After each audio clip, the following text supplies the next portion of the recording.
Hello, I'm Walt. I started in firefighting and EMS back in 1980. One of the challenges that I've seen over the years is cardiovascular disease. As we all know, cardiovascular disease is the #1 killer of firefighters.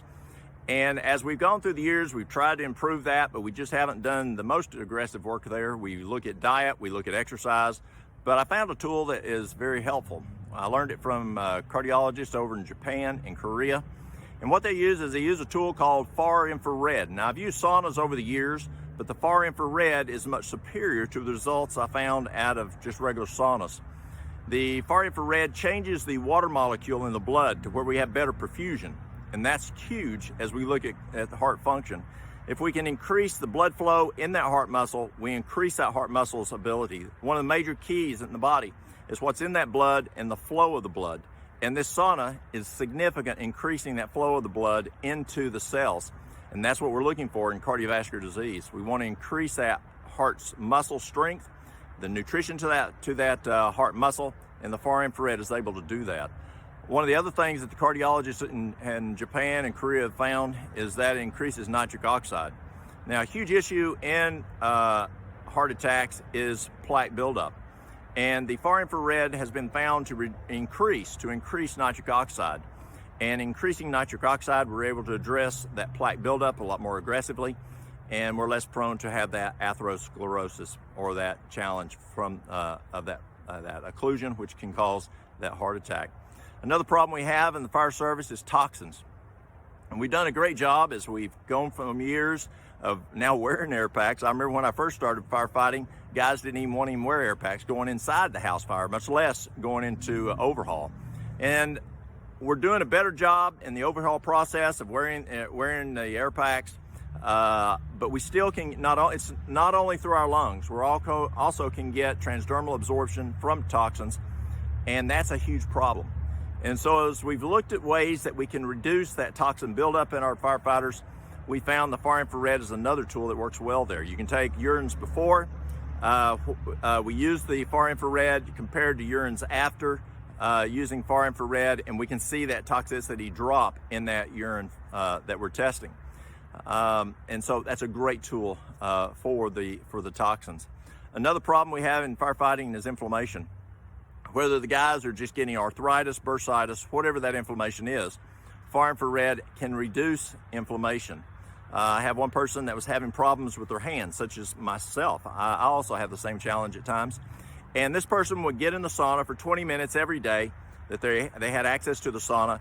And they told me that when they used the sauna for 20 minutes, they didn't have that arthritis problem in their hands. That's huge. Whether it's in the knees, the hips, the elbows, the back, wherever that inflammation is, we've seen a reduction in inflammation when using the far infrared sauna.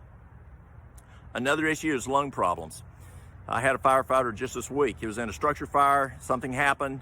His helmet got knocked off. He ended up, his air pack, his mask fell off, and he's got some good breaths of the smoke. And as we all know, that's a challenge.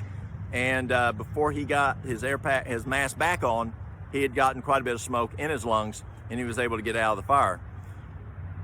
When he got back, we put him on a far infrared light, and the light is like a rifle. We're able to use that light and address a specific area, whether it's the lungs, whether it's the heart, whether it's the elbow, whether it's the hands, whatever area we're trying to hit that we're addressing that problem, whether it's the cardiac function, the inflammation, or if it's just lung issues such as this fella. We use the far infrared light, which is called the Sky Eye. It's got 700 watts, and we had him there for 20 minutes using the Sky Eye on his lungs.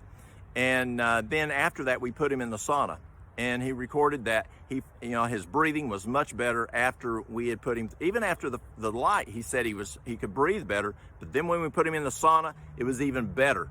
And so we're able to help that lung function.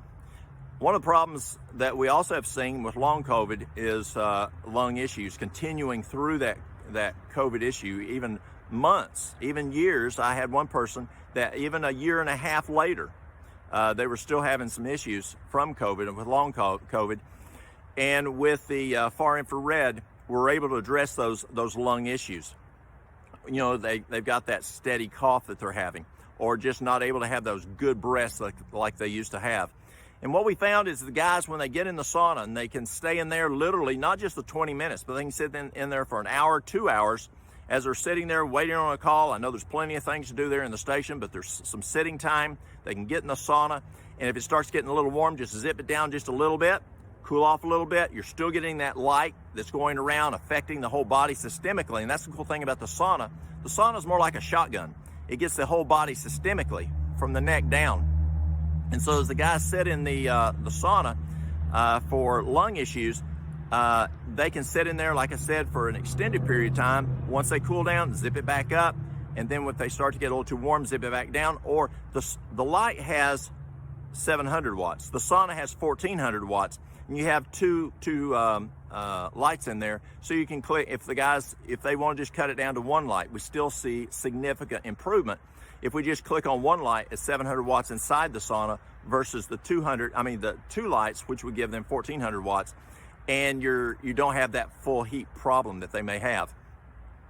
And so as we look at using these different tools, whether it's cardiac, whether it's toxins, whether it's inflammation, whether it's the lung function, we're able to use this tool for a number of different health issues to help our firefighters as they're dealing with those day-to-day problems there in the fire hall.